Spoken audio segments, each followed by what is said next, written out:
Dimanche 16 décembre 2018, merci de votre fidélité. Avec nous, professeur Moustapha Kassé, agrégé d'économie, professeur émérite.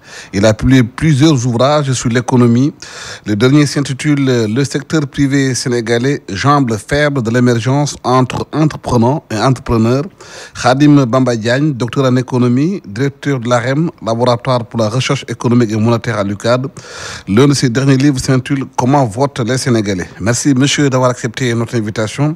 En début de semaine, donc les 17 et 18 décembre prochains, le gouvernement va aller en France au conseil consultatif des bailleurs de fonds de la Banque mondiale à Paris.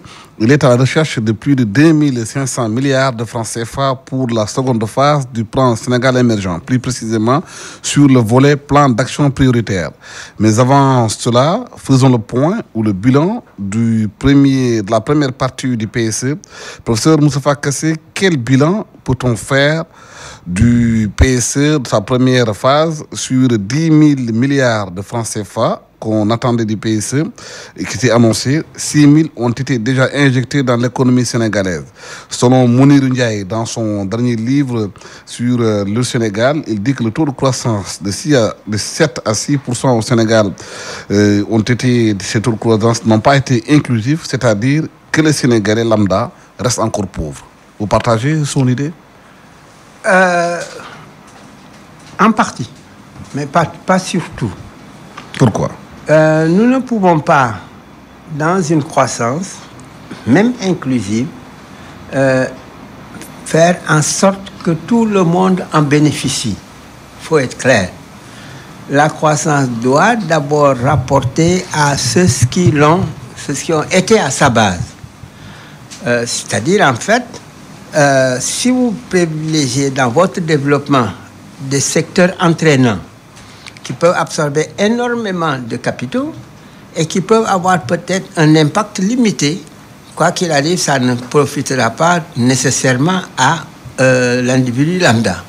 Ça, c'est la première chose. La deuxième chose, c'est que si vous regardez bien d'où nous viennent les 7% principalement, quels sont les secteurs les plus actifs, c'est d'abord de plus en plus le tertiaire. Le tertiaire, j'entends par tertiaire le tertiaire supérieur, les télécommunications, les services qui s'y rapportent, etc., etc. Le plus grand contributeur dans notre budget, l'un des plus grands contributeurs dans notre budget, c'est quand même la Sonatel. Alors, et il va sans dire que de toute façon, beaucoup d'autres secteurs et beaucoup d'autres investissements qui ont été faits ne rapportent pas encore, ne peuvent pas rapporter. Si vous avez par exemple les autoroutes qui sont fabriquées, c'est une très bonne chose de les faire, mais leur rentabilité reste encore différée. Quand vous faites un investissement aussi gros, de toute manière, c'est pas rentable tout de suite. Ça peut vous donner un pourcentage de croissance assez important, mais vous n'avez pas tout de suite, si vous voulez, cet effet de rayonnement sur l'ensemble des acteurs de l'économie nationale. Alors, peut-être il faudra compter 4, 5, 6, 7 ans après. Vous allez voir effectivement si le terre, par exemple, vous a rapporté. Mais avant que ça ne vous rapporte, vous avez déjà investi. Donc, vous avez un délai.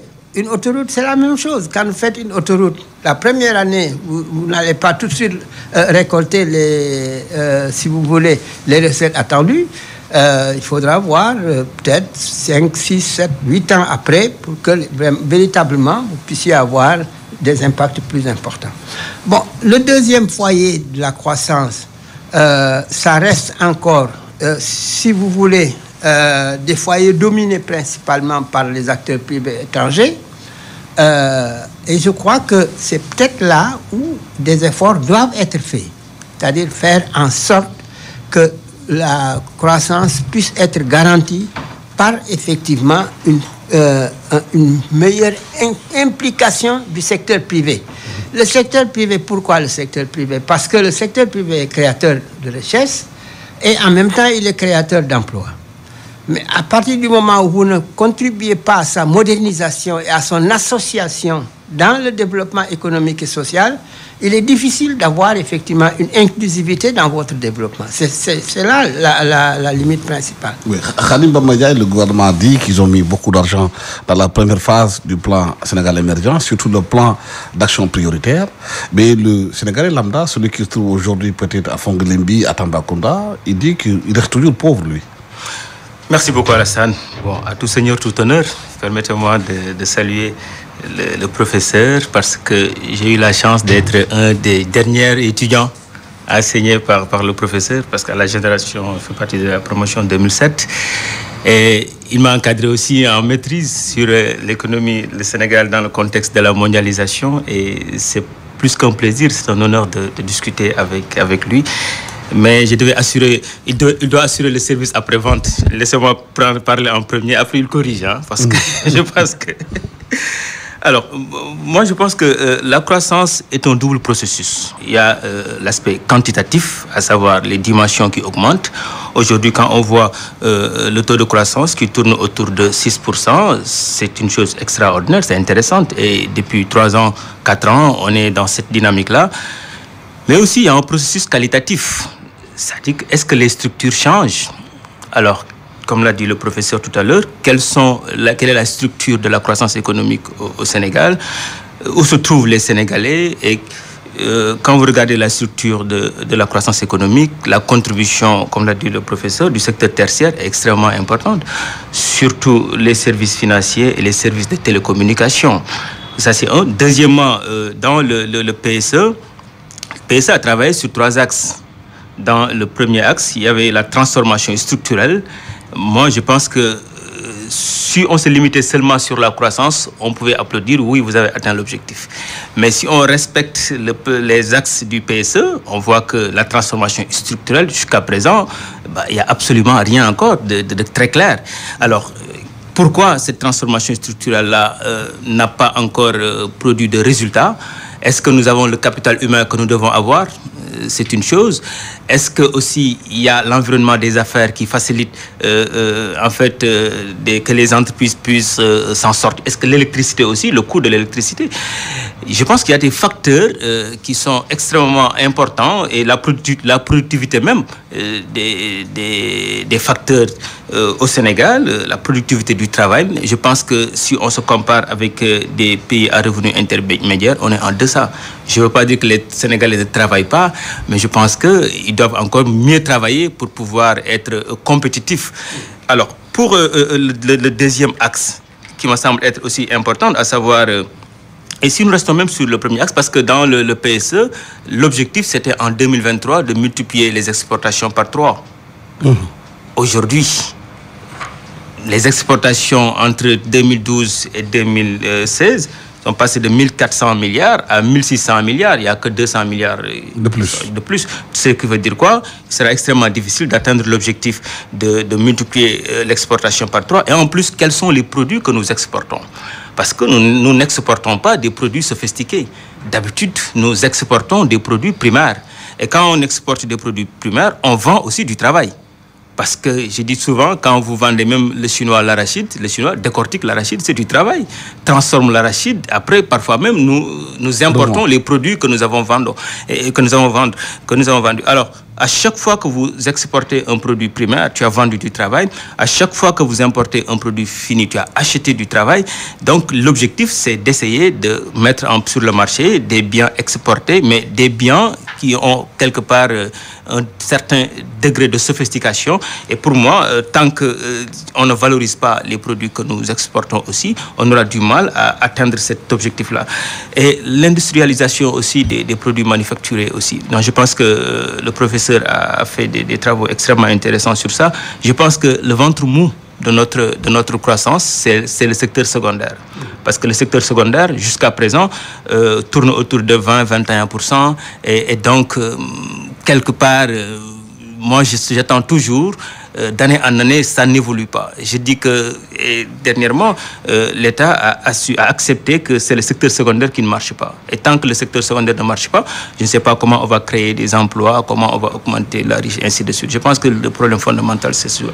Oui, professeur Kassé, les privés sénégalais se plaignent tout le temps que dans le cadre du plan Sénégal émergent, qu'ils soient marginalisés, que les gros contrats soient signés par des grandes firmes internationales et qu'il y a peu de choses qu'ils peuvent faire.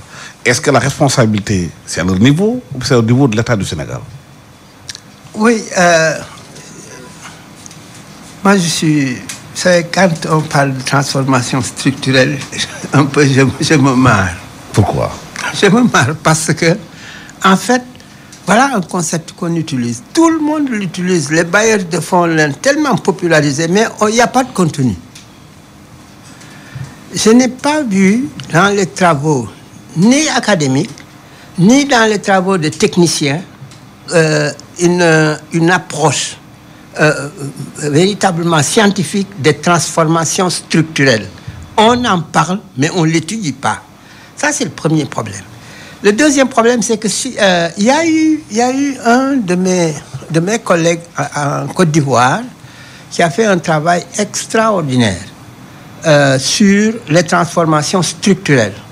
Et à l'époque, il m'avait soumis ce travail. Je lui ai dit, mais là, vraiment, il faut rapidement élargir et ensuite publier. Parce que, en fait, on en parle, mais on ne sait pas ce que c'est. Bon, vous ne pouvez pas faire des transformations structurelles si vous n'avez pas effectivement étudié tous les secteurs et savoir ce que chacun d'eux apporte. Si vous n'avez pas étudié tous les acteurs pour savoir ce que chacun d'eux peut faire et ce qu'il ne peut pas faire, si, comme le dit Bamba, vous n'avez pas étudié précisément la ressource humaine qui est un facteur fondamental aujourd'hui. Et la ressource humaine vous renvoie vers précisément les recherches, les innovations, etc. qu'il faut incorporer.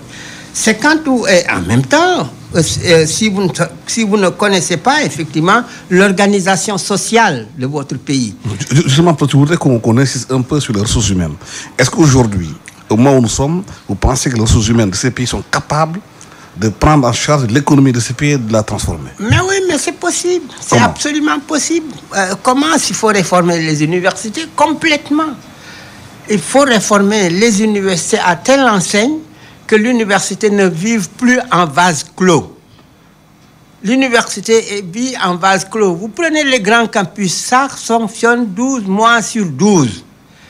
Ici, par exemple, l'université ne fonctionne pas en permanence. Les enseignants ne sont pas mis dans des conditions de recherche qui sont adéquates. Les programmes restent encore à revoir de fond en comble. Et en même temps, les acteurs doivent être, c'est-à-dire les utilisateurs de l'université doivent être impliqués dans les programmes et dans leur définition. Si aujourd'hui, on a effectivement le secteur privé en matière d'enseignement supérieur qui prend autant d'élan, c'est précisément parce qu'au moins, ils essaient de voir où se trouvent les secteurs créateurs d'emplois et ils s'y accommodent. J'ai vu, par exemple, dès qu'on a parlé de pétrole, un institut du pétrole apparaît. Alors vous vous dites, mais au fond, comment ils font? Comment ils ont fait? Est-ce qu'ils ont les moyens de le faire? Je prends le cas de l'Algérie. Quand l'Algérie quand ils ont découvert le pétrole, ils ont créé un énorme institut des hydrocarbures, n'est-ce pas? Qui est l'Institut de El Harrach. Et l'Institut de El Harrach, c'était des ingénieurs qui venaient, à l'époque, qui venaient d'Union soviétique, d'autres qui venaient de France, etc. Ils ont dit, nous allons faire l'impasse sur, effectivement, la France, parce que la France n'est pas un pays pétrolier. Donc, ils ont pris les pays producteurs de pétrole, ils ont demandé de former. Mais si vous allez à l'Institut d'El Harrach, moi j'y ai été, il y a au moins des amis qui ont fait cet institut-là, vous avez toute la machinerie indispensable pour l'exploitation du pétrole, pour précisément la commercialisation, toutes les composantes de forme. Mais là, vous allez voir, on va délivrer précisément des maîtrises de gestion de ceci, de cela, alors qu'en réalité, ça, c'est l'État qui devait le faire. Si l'État avait mis en place un important institut qui nous permette, peut-être pas tout de suite, mais dans quelques années, d'avoir à peu près toutes les infrastructures technologiques nécessaires pour précisément l'exploitation, la gestion du pétrole, à partir de ce moment, les ingénieurs et autres qu'on va former peuvent être opérationnels. Mais si vous ne vous intéressez qu'aux détails, ça risque d'être problème. Je termine simplement sur un fait, sur toujours les transformations structurelles. Évidemment, tu as raison, Samba, de dire que de toute manière, la ressource humaine est importante. J'ai dit tout le temps, quand vous prenez dans un monde comme il est, où les capitaux et les technologies circulent librement, de même que les hommes, c'est la qualité des ressources humaines qui fera la différence. C'est incontestable. J'ai fait dans certains de mes travaux le classement des pays en fonction des investissements qu'ils font dans les ressources humaines. C'est les États-Unis, c'est la Chine, etc. Prenez par exemple, les États-Unis font 500 milliards d'investissements dans la recherche et les universités. 500 milliards de dollars, s'il vous plaît. La deuxième puissance, c'était le Japon. Maintenant, la deuxième puissance, c'est qui? C'est la Chine. 300 milliards. Alors, vous voyez un peu, tant qu'on ne comprendra pas effectivement l'économie dans laquelle nous sommes, on risque d'avoir toujours peut-être quelques performances, mais qui auraient pu être décuplées. C'est-à-dire, au fond, si nous réfléchissons bien sur les capacités de notre pays, n'est-ce pas? Je me dis, au fond, les 7%, les 8%, les 9%, 12%, nous pouvons les réussir sans précisément nous fatiguer, mais en ayant une bonne vision des transformations structurelles. Quel secteur il faut motiver? Et quels acteurs? Alors, et on en vient sur les acteurs. Sur les acteurs. Le privé sénégalais. Le privé sénégalais. Ça, j'ai été un peu dur dans mon ouvrage sur le privé sénégalais. Je dis en fait, j'ai fait une comparaison. Le Maroc fait à peu près 500 000 crée presque annuellement 500 000 PME et a de fortes structures d'encadrement et de financement surtout du secteur privé, mais également d'association du secteur privé. Est-ce que vous avez vu le roi du Maroc se déplacer avec des fonctionnaires? Rarement. Il voyage avec son secteur privé. Il voyage avec son secteur privé, il a parfaitement raison. Vous prenez l'Algérie d'à côté. L'Algérie promet de faire d'ici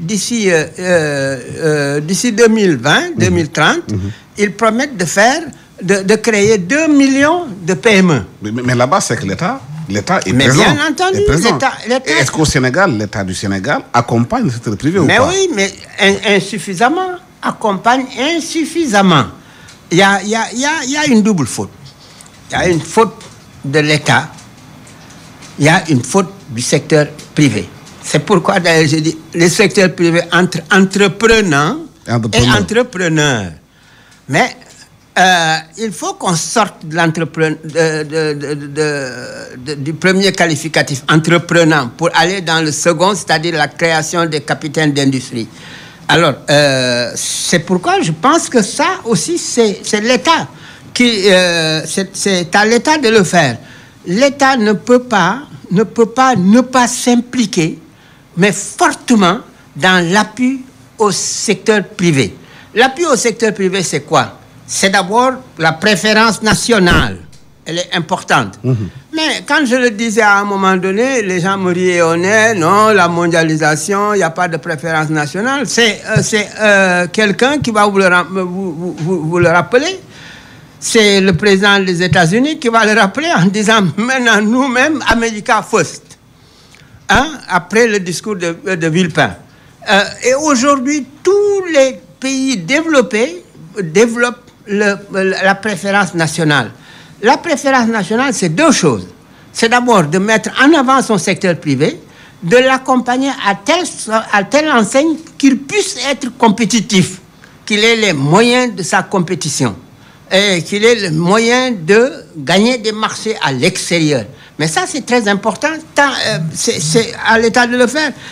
Quand j'ai regardé cet aspect-là du problème, je me suis dit, au fond, tous les programmes d'appui au secteur privé sont très limités. La plupart du temps, on se base sur les bailleurs de fonds. La Banque mondiale promet de faire ceci, le Fonds monétaire international promet de faire cela, les pays individuellement. Le problème ne se situe pas à ce niveau. Il est où? Il est effectivement dans le fait que c'est l'État qui doit prendre la direction, oui, en coopération avec son secteur privé. Bamba Diagne, si on regarde bien le secteur privé sénégalais, il y en a peut-être qui sont capables d'être de grands capitaines d'industrie, mais on trouve aussi beaucoup de farceurs, entre guillemets, qui se disent aujourd'hui être des patrons, alors qu'ils n'ont aucune industrie, ils n'ont rien créé au fond.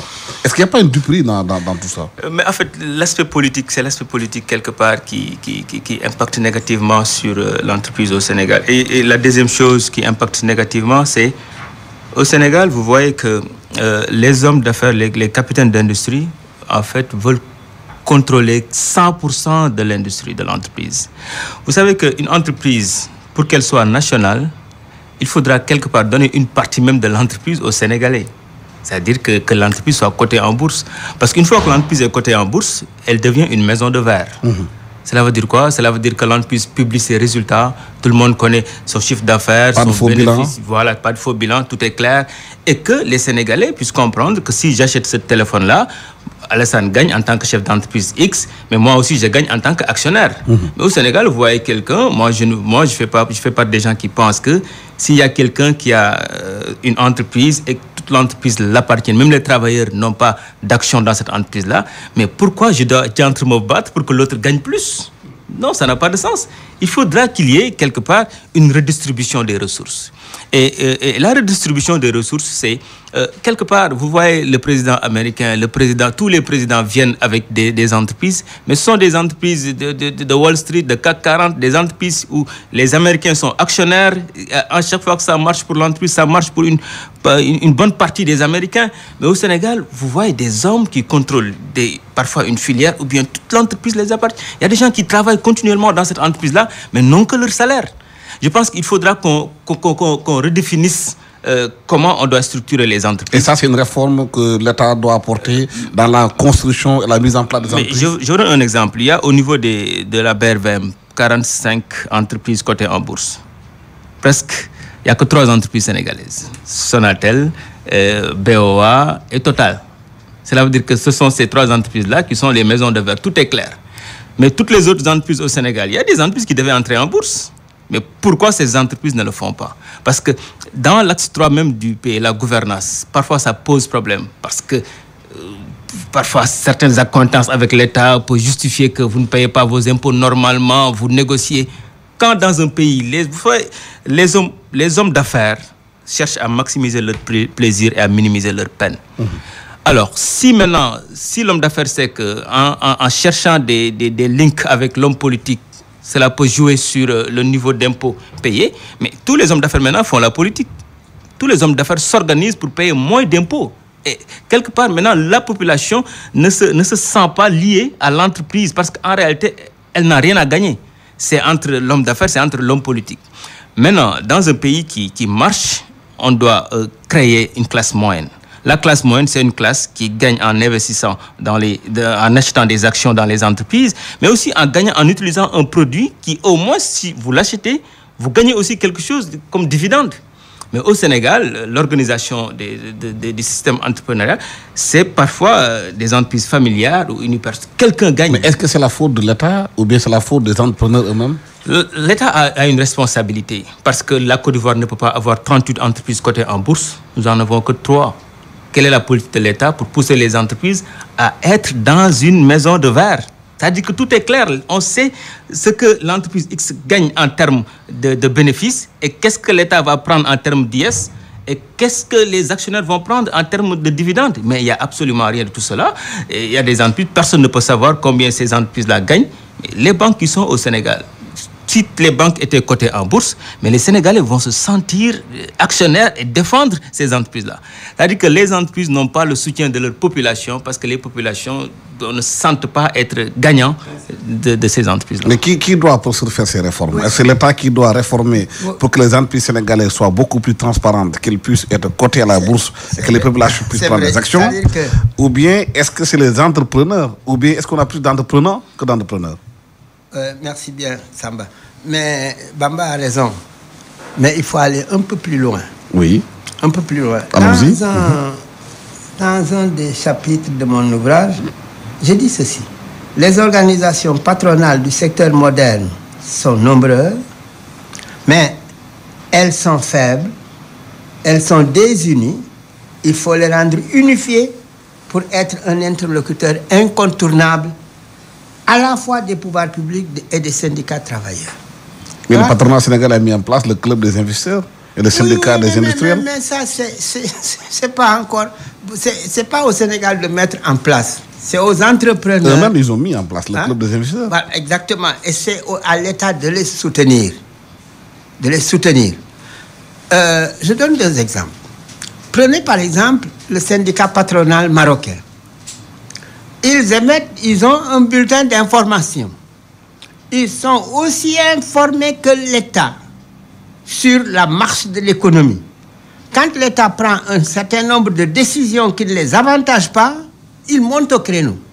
Parce qu'ils ont commis des experts qui ont étudié au même titre que les experts de l'État, qui ont donc la technicité nécessaire pour entrevoir le dialogue avec l'État.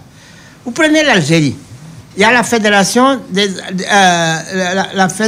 des organisations syndicales algériennes. Ils ont émis une plateforme comment l'Algérie doit aller à l'émergence. Ils analysent le secteur privé et ils arrivent à dire, bon, voilà tel secteur qu'il faut réformer, voilà telle loi, voilà qu'il faut revoir, etc. Par exemple, à un moment donné, toutes les entreprises algériennes se sont battues autour de la loi 51-49. La loi, c'est une loi constitutionnelle qui dit que tout investissement en Algérie doit effectivement comprendre 51% des actions aux Algériens, que ça soit l'État ou que ça soit les entreprises. Mais c'est une loi constitutionnelle. Et cela permet le transfert des technologies? Bien entendu, bien entendu. Alors, maintenant, les entrepreneurs estiment que cette loi, il faut la réviser. Il faut la réviser pour permettre effectivement une meilleure ouverture sur l'extérieur, etc. Et la même chose, quand par exemple au Maroc, ils ont décidé précisément d'augmenter la fiscalité de 10%, les entrepreneurs ont présenté effectivement une contre-proposition de parafiscalité en disant non, c'est pas une bonne chose, etc. Donc, si bien que les organisations patronales sont extrêmement crédibles et ils se donnent les moyens de leur crédibilité en engageant effectivement des techniciens qui travaillent pour eux au même titre que l'État qui engage précisément ses fonctionnaires pour travailler pour lui. Mais est-ce que la différence, c'est pas que ces États sont des États forts? Au Maroc, c'est un roi qui est là-bas. En Algérie, on ne parle pas de trop de démocratie comme on le dit chez nous aussi. Mais notre État n'est pas si faible que ça. Hein? Ah bon? Il n'est pas si faible. Vous savez, les États sont toujours forts. Ils doivent être plus forts dans certains domaines. Les États sont forts dans le domaine politique, ils le sont un peu moins dans le domaine économique. Mais ils sont forts.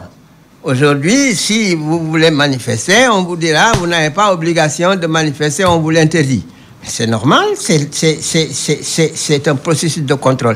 Alors, je voudrais souligner cela. Regardez le paysage des entreprises. Vous avez 40 entreprises, 40, excusez-moi, organisations patronales. Il en est tous les jours. Ça, c'est bien sénégalais. Est-ce que ce n'est pas la politisation dont parlait exactement, exactement. Les chefs d'entreprise et les politiciens. La plupart des gens se disent de toute manière, bon, il faut être dans de bons termes avec l'État pour demander tel ou tel marché. Mais ils sont dans la rente alors. Mais voilà, c'est une économie de rente, c'est une situation de rente qu'ils veulent développer. Je vais vous donner un petit exemple. Une fois, j'ai discuté avec Fondjoua Québec, qui était un homme de bon sens. Je lui ai dit, mais Elhadj, pourquoi tu ne fais pas de l'industrie? Je lui ai montré tous les avantages que comporte l'industrie. Il m'a écouté gentiment et poliment. Vers la fin, il m'a dit, ouais, Moustapha, il m'a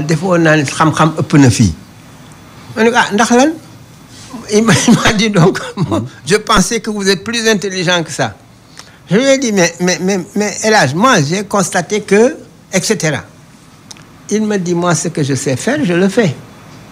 Je sais construire un bâtiment, je sais le louer, et je sais encaisser le loyer. Je n'ai pas besoin d'avoir le diplôme que tu as pour le faire. Donc, cela veut dire simplement... Que chacun doit faire ce qu'il peut faire. Ce qu'il peut faire au mieux. Et il l'a fait.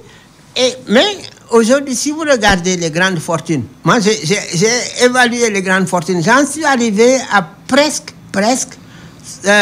47 000 milliards détenus par les Sénégalais. Ah oui? Ah, mais comment? C'est extraordinaire. C'est qu'on ne creuse... Où est cet argent? Mais cet argent, bon, certains sont ici oisifs, d'autres dorment effectivement à l'extérieur, etc., etc. Et j'ai demandé à des gens qui sont spécialisés. Ils m'ont dit, bon, tu exagères un tout petit peu, mais c'est une petite exagération. C'est dans mon ouvrage. J'ai cité ce que tout le monde connaît. Et que la presse, effectivement, a mis en avant, non, pas la presse sénégalaise, mais la presse extérieure. Et les inconnus aussi.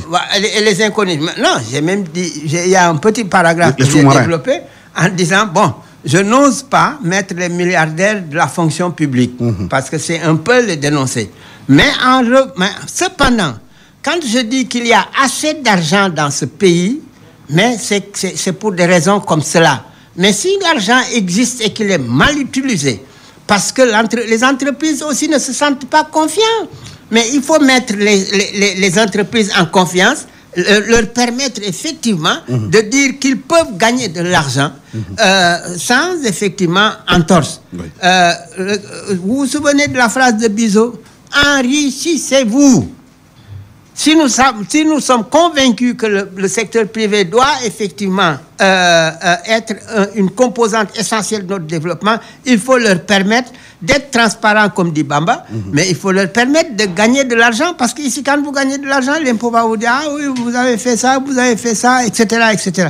Je le comprends, c'est bien, parce que là aussi, il faut que les entreprises soient citoyennes et qu'elles payent l'impôt. Mais en fait, il faut leur donner plus d'assurance. Bamba, pourquoi aujourd'hui les entrepreneurs sénégalais n'investissent pas dans l'industrie? Le professeur parce que moi j'ai travaillé dans mon premier livre sur ces informations-là, mais il m'a donné une information extrêmement importante, parce que moi je voyais que Abdou Diouf, avec la mise en place de l'ajustement structurel, a cherché à pousser certains hommes d'affaires sénégalais à investir dans le secteur industriel, mais ils ont gentiment refusé. Pourquoi? Et le professeur vient de me donner une raison, à savoir la réponse de Ndiouga Kébé, et c'est ce qui a justifié quelque part que voilà, on a ouvert les frontières aux autres. Maintenant, le problème, Alassane, fondamental de l'entreprise, parce que même dans je ne sais pas maintenant, dans la phase 2 du PSE, qu'est-ce qu'on va faire avec cette phase pour la transformation structurelle. Mais on ne peut pas avoir un secteur industriel avec le système de gouvernance que nous avons de nos entreprises, et aussi parce que les projets, il n'y a pas de portage des projets de nos entreprises. Parfois, les entreprises ont du mal à même lever des fonds dans le système bancaire. Parce qu'elles ne sont pas transparentes. Ça, c'est le banquier qui parle maintenant. Ça dit que non, le business plan n'est pas bon. Ça dit qu'il y a un problème de business plan, il y a un problème d'étude sérieuse des projets qu'on qu'on soumet à la Mais banque. est-ce qu'on ne repose pas la question de fond dans ce pays, qui est que la formation des ressources humaines pose de plus en plus de problèmes parce que l'éducation est mise à terre? Est-ce que ce n'est pas ça qui fait qu'aujourd'hui, que les patrons, une fois venus au sein de l'entreprise, ils sont incapables de faire quoi que ce soit? L'axe 2 du PSE, vous voyez, on a mis beaucoup d'argent sur la santé, sur l'éducation dans la rue aujourd'hui, mais est-ce qu'on a des résultats escomptés? C'est-à-dire qu'on parle maintenant de l'efficience même de l'investissement dans ces secteurs-là. Est-ce que c'est efficient? Parce qu'on met beaucoup d'argent, mais au Sénégal, moi je sais que je ne peux pas être un homme d'État, parce que pour moi, il y a certaines choses, l'État doit être vertical. C'est-à-dire que je prends cette décision-là, on ne peut pas mettre autant d'argent, on n'a pas les résultats. Et quelque part aussi, il faudra que les gens sortent un tout petit peu de leur bureau ou bien de leur cocon, parler avec des doyens comme le professeur qui parlent du haut de leur expérience pour savoir comment faire pour avoir un bon système, parce que regarde la modernisation de l'administration, comment ça affecte positivement sur la fiscalité. Parce qu'avec les e-payments, quand les gens modernisent, ça marche. Mais l'éducation n'est pas modernisée au Sénégal. C'est que, pour moi, il y a un problème de formation. Il y a un problème, quelque part aussi, de formation de nos chefs d'entreprise. Les élites. Et ça dit que moi je dis souvent, l'esprit de nos chefs d'entreprise, parfois c'est comme si ils ne veulent pas rester dans l'histoire. Ils veulent juste gagner leur argent, avoir de belles maisons, de belles voitures, chanter par les griots, mais essayer de faire comme certains hommes d'affaires, essayer de se battre pour que dans cette table-là, qu'il y ait quelque chose qui vient de Alassane Samba Diop. C'est comme BMW. Voilà, mettre une intelligence quelque part. Vous savez, ici, nous avons tous des produits venant des États-Unis. C'est-à-dire que chez nous, ainsi de suite, ainsi de suite. Mais quel est l'entrepreneur sénégalais qui réfléchit pour mettre son produit quelque part dans la maison des Sénégalais, quelque part dans la maison des Africains. En tout cas, pour moi, il y a un problème de formation, il y a un problème de portage de nos projets. Et je pense que la phase 2 du PSE doit réfléchir sur le rôle que doit jouer le secteur secondaire. Moi, je pense qu'il y a une chose aussi à saluer sur la phase 2, c'est-à-dire que le fait que le travail était un tout petit peu inclusif. Le fait que dans la première phase, on parlait souvent de cabinet McKinsey. La phase 2, c'est les Sénégalais qui ont travaillé sur ça. Moi, je pense qu'il y a beaucoup de Sénégalais qui ont contribué à ça. Moi, je pense que c'est extrêmement intéressant que ce facteur inclusif, mais qu'on essaie aussi que l'État doit être vraiment... Pour moi, le problème, c'est la politique. Si on dépolitise un tout petit peu le système entrepreneurial, je pense que ça peut avoir un effet positif. Professeur, c'est l'inquiétude qu'ont beaucoup de Sénégalais. On va dans moins de 100 jours à une présidentielle. On voit beaucoup les candidats s'agiter, mais l'économie semble absente de ce qu'ils proposent aux Sénégalais. On a l'impression qu'on se bat autour du fichier électoral, c'est très bien tout ça, mais comment eux, qui veulent gérer le Sénégal pendant 5 ans, veulent transformer la vie des Sénégalais sur le plan économique? Pourquoi il y a un problème d'offre économique dans les programmes? Il n'y en a pas. Mais je te remercie, Alassane. Je t'avais promis un article que j'ai publié ces jours-ci, qui ne va pas être tendre, qui ne sera du tout pas tendre avec la classe politique sénégalaise. Il faut mettre le doigt. Elle est médiocre. Moi, je l'ai dit, je l'ai écrit plusieurs fois sur plusieurs textes. Tant qu'on n'aura pas effectivement des hommes d'État qui nous présentent, des prétendants à la direction de l'État, qui nous présentent plus de programmes que leur propre personnalité, on ne s'en sortira pas. Chacun est là, se pavane, je suis milliardaire, j'ai ceci, j'ai cela, etc. Mais qu'est-ce que vous allez faire? Qu'est-ce que vous allez faire quand vous serez un jour notre patron? Il n'y en a pas. Parce que notre système constitutionnel est un système de partis. Les partis ne fonctionnent pas ou n'existent pratiquement pas. Pendant les périodes électorales, on fait des campagnes à l'américaine en faisant beaucoup de bruit et peu d'idées, à telle enseigne que de toute manière, c'est un peu très folklorique. Mais on oublie que les Américains, derrière chaque parti, il y a des brain trusts qui réfléchissent beaucoup sur tout et jusqu'à ce que les leaders doivent dire et doivent faire. Mais ici, ça n'existe pas. Un jour, vous dites, moi, je dois être président. Pourquoi pas? Pourquoi pas moi? Ôte-toi que je m'y mette. C'est ça qui devient presque le leitmotiv de chacun. Tant qu'on ne sortira pas de ça, on n'avancera pas. Ça, c'est une chose. Mais je voudrais revenir un tout petit peu sur ce que Bamba a dit, qui est très important. Il y a même une part des responsabilités des intellectuels. Je commence par incriminer les intellectuels. Tous tant que nous sommes, nous n'avons pas étudié les structures de nos pays. Quand nous parlons du financement, est-ce qu'on a entrevu toutes les perspectives de financement, les organisations de financement possibles? Est-ce que la banque, mais la banque n'est pas une institution humanitaire et sociale, comme Bamba l'a dit, mais elle tranche sur la base de programmes. Avons-nous formé nos entreprises dans ce sens-là? Et je voudrais signaler trois petits phénomènes. Le premier, c'est la faiblesse organisationnelle des institutions d'encadrement de l'entreprise. Ça, c'est le premier problème. Bamba l'a dit tout à l'heure. L'appréciation insuffisante des responsabilités des organisations patronales. Il faudrait. Et la faiblesse des ressources humaines et surtout financières. Évidemment, il faut qu'on arrive à peu près à faire en sorte que le système bancaire puisse au moins être modifié ou diversifié à telle enseigne qu'il puisse répondre effectivement à la demande des petites et moyennes entreprises. Mais si on vous dit, mais pour n'est-ce pas, avoir tel ou tel type d'investissement, il vous faudra ceci, un ensemble de critères que vous ne pouvez pas réunir, moi non plus, je dis en ce moment, il y a un problème. Il y a également un problème sur l'accès au crédit, etc. C'est pourquoi moi j'ai consacré tout un chapitre d'une réflexion sur le système bancaire. Je l'ai soumis à quelques-uns de mes amis. Mais est-ce qu'il y a une étude sociologique même du rapport des Sénégalais avec l'investissement, avec l'argent?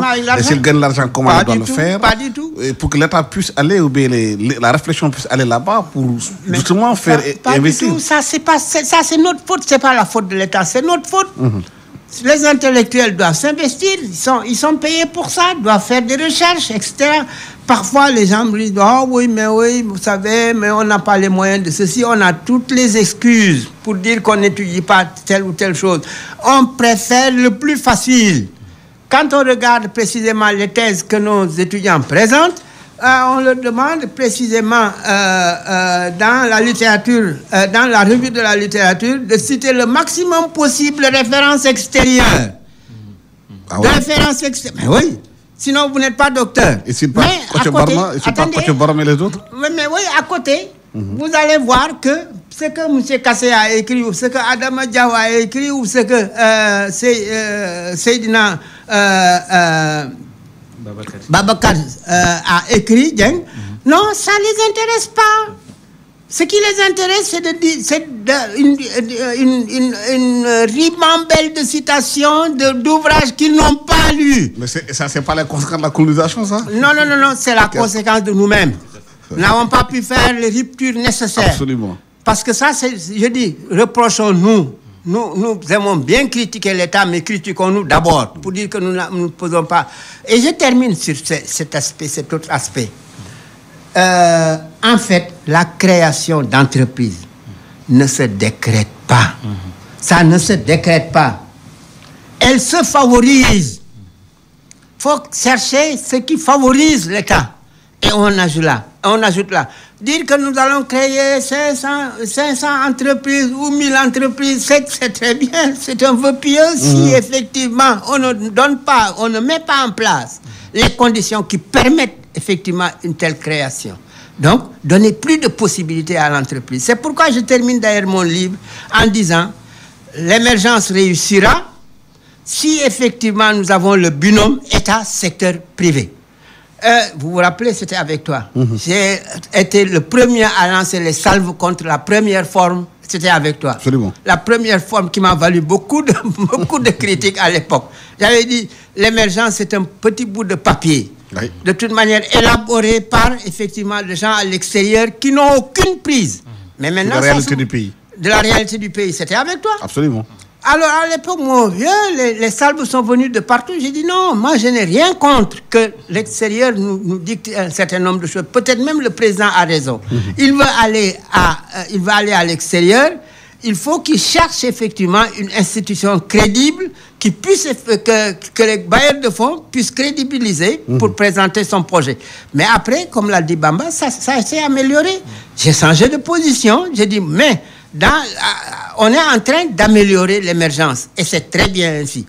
Mais Bamba, aujourd'hui, ceux qui aspirent à diriger le pays, quand on entend les discours qui sont donnés, les gens lancent des slogans, on va créer 500 000 emplois, mais est-ce que réellement il y a une réflexion autour de ces programmes économiques ou bien inexistent-ils d'ailleurs? Vous savez, les hommes politiques sont les Sénégalais. Ils savent très bien qu'à part Doyen Kassé, Alassane Bamba, bon, ceux qui vont lire leur programme là, mais parfois vous écoutez les hommes politiques parler, vous posez la question, mais ils veulent être quoi? Ils veulent diriger qui? Parce que et le problème est qu'il y a un tout petit peu un problème dans le système politique aujourd'hui, parce que le parti au pouvoir a son plan Sénégal émergent qu'il va dérouler. Les deux partis qui pouvaient arriver deuxième et troisième, c'est-à-dire que PDS, je pense que n'ont pas de candidat. Et donc tout le programme du PDS, c'est Karim va être candidat. Tout le programme des Khalifistes, c'est Khalifa aussi va être candidat. Il n'y a pas de projet de société. Et donc, les autres aussi, chacun va faire essayer de voir les Sénégalais. Qu'est-ce que vous n'avez? Vous n'avez pas de courant? Oui, je vais vous amener du courant. Vous n'avez pas de... Il n'y a pas de politique, il n'y a pas de réflexion. C'est-à-dire que l'homme politique sénégalais refuse d'évoluer. Vous savez, il n'y a pas jusqu'à présent en fait une rupture de 1960 à nos jours. Je disais à un ami qui est au Benno Bokk Yakaar, je lui dis que même si Senghor revenait sur terre, il va saluer Niass, il va saluer Djibok, l'autre Tanor Dieng, Landing Savané, Dansokho. C'est Macky Sall qu'il ne va pas reconnaître. Vous êtes qui? Est-ce qu'il n'y a pas une rupture psychologique, vous pensez, de la façon de penser depuis les indépendances jusqu'à présent? C'est la continuité. Mais c'est la continuité. Le complexe devant le blanc, d'aller chercher toujours à l'extérieur. Mais ça m'a gêné la phase 2. Je ne sais pas pourquoi le président de la République n'a pas organisé en fait les levées de fonds à Dakar, ici, à Diamniadio, pour montrer au moins les barres de fonds. Voici la première fois, voici ce que j'ai fait. Mais qu'est-ce qui l'empêche de les appeler ici? Pourquoi on doit toujours aller là-bas demander? Moi, c'est ce qui m'a gêné, en fait, dans cette... Il pouvait venir à Diamniadio, montrer que la première phase, voici ce que nous avions fait. Maintenant, aidez-nous. Et là, mais il faut qu'on aille là-bas pour demander. Mais en tout cas, il faudra que quelque part, Alassane, moi, je fais pas... J'ai beaucoup de respect aux hommes politiques, mais je me dis que c'est extrêmement difficile, parce que les hommes politiques, une fois au pouvoir, c'est là où ils se confrontent à la réalité du pouvoir. Mais après, on se dit que comme les Sénégalais ne lisent pas les programmes, disons ce que nous voulons, une fois au pouvoir maintenant, on va apprendre. Ils seront tous des grands débutants. Le président Macky Sall, il a été un grand débutant de 2012 à 2014 avant de mettre en place le plan Sénégal émergent. Et les autres qui n'ont jamais été ministres, députés ou bien ainsi de suite. C'est extrêmement compliqué. Voilà, le professeur, le temps que vous avez pratiquement terminé. Juste une dernière question. Est-ce que vous pensez qu'il y a une rupture psychologique dans la façon de faire nos hommes politiques par rapport à l'économie? Oui, il n'y a pas de discours économique, nulle part. Moi, je passe mon temps à lire ce que les uns et les autres disent. Il n'y a pas de discours économique. Le seul qui se démarque à ça, c'est la majorité présidentielle. Je ne dis même pas la majorité présidentielle, je dis le président Macky Sall. C'est tout. Lui, au moins, il a une vision à long terme. On peut critiquer, on peut apprécier, mais au moins, il se dit, qu'est-ce que nous allons faire d'ici 2032? C'est quand même une vision à long terme. Je partage parfaitement cette vision à long terme. Quelqu'un disait, mais d'ailleurs on l'a mal interprété, on disait que c'est Keynes qui l'a dit, dans le long terme nous serons tous morts. C'est pas vrai. Keynes a effectivement été un prospectiviste. Il a voulu voir précisément les modifications qu'il faut apporter au système pour qu'il puisse répondre effectivement aux grandes questions. Tant que les gens se cantonneront dans une politique de court terme, comme dit Bamba, on va vous donner ceci, ça part vers la démagogie, pure et simple. À partir de ce moment, vous allez vous rendre compte dans l'exercice du pouvoir que de toute manière, vous n'avez pas les moyens financiers, vous n'avez pas les moyens techniques de ce que vous avez promis, et il y aura tout, dans ce cas-là, problème. Il faut que les hommes politiques comprennent que le discours premier, ça doit être un discours économique structuré. Ils n'ont pas le temps de le faire, qu'ils le fassent faire par d'autres. Voilà, le temps qui nous est imparti est terminé. Merci à professeur Moustapha Kassé, agrégé d'économie, professeur émérite. Il a publié beaucoup d'ouvrages sur l'économie. Le dernier s'intitule « Le secteur privé sénégalais, jambes faibles de l'émergence entre entrepreneurs et entrepreneurs ». Khadim Bamba Diagne, directeur en économie, directeur du LAREM, laboratoire pour la recherche économique et monétaire à l'UCAD. L'un de ses derniers livres s'intitule « Comment votent les Sénégalais ». Merci à la partie technique assurée par Aliou Diassé. Micro Alassane Samba Diop. Excellent dimanche à tous.